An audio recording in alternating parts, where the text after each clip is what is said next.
দর্শক, আমি প্রদীপ কুমার নাথ, টিভি10 শিলচরে আপনাদের স্বাগত জানাচ্ছি। বর্তমানে আমি শিলচর সেকেন্ড লিগ 8 নম্বর গলি কালী মন্দিরের গলির মুখে আছি। দর্শক, আপনারা দেখতে পাচ্ছেন আজ 12 জুলাই শনিবার ঠিক দুপুর 1:15টার সময় শিলচর সেকেন্ড লিগের 8 নম্বর গলি কালী মন্দিরের গেটের চূড়া ভেঙে পড়েছে। গেটের চূড়ার মধ্যে ত্রিশূল ছিল, সেটাও ভেঙে পড়েছে। দর্শক, আপনারা দেখতে পাচ্ছেন শিলচর সেকেন্ড লিং রোড 8 নম্বর গলি কালী মন্দিরের গেটের চূড়া ভাঙ্গা অবস্থায় দেখা যাচ্ছে। আজ দুপুর ঠিক 1:15টার সময় এই চূড়া ভেঙে গেছে।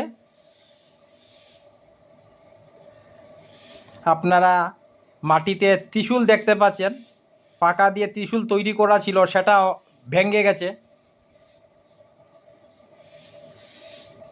আমি সমস্ত খবরাখবর গ্রাউন্ড জিরো থেকে তুলে ধরার চেষ্টা করছি।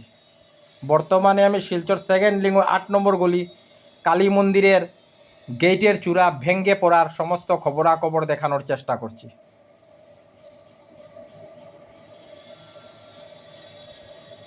আমি টিভি10 শিলচরের পক্ষ থেকে প্রদীপ কুমার নাথ ভাবলাম যে আজকে আমি শিলচর সেকেন্ড লিং রোড 8 নম্বর গলিতে যাব এবং কালী মন্দিরের গেটের চূড়া ভেঙে পড়ার সমস্ত খবরাখবর গ্রাউন্ড জিরো থেকে তুলে ধরার চেষ্টা করব, যাতে সমস্ত শিলচরবাসী, কাছারবাসী, বরাকবাসী ওনারা ঘরে বসে শিলচর সেকেন্ড লিং 8 নম্বর গলি কালী মন্দিরের গেটের চূড়া ভেঙে পড়ার সমস্ত খবরাখবর নিজ চোখে দেখতে পান এবং জানতে পারে।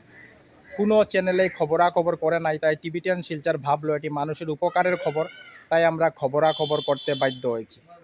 আমাদের সামনে এক ছোটো ভাইকে দেখতে পাচ্ছি, আমরা ওনার সঙ্গে কথা বলার চেষ্টা করি। ছোটো ভাই, এই যে সেকেন্ড লিং 8 নম্বর গলি কালী মন্দিরে যে গেটের চূড়া ভাঙ্গি গেছে, এটা কিতা বুঝে?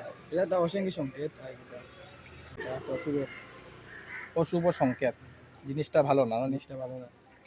টিভি10 শিলচরের পক্ষ থেকে প্রদীপ কুমার নাথ। আজকে 12 জুলাই শনিবার আমি শিলচর সেকেন্ড লিং 8 নম্বর গলিতে এসেছিলাম।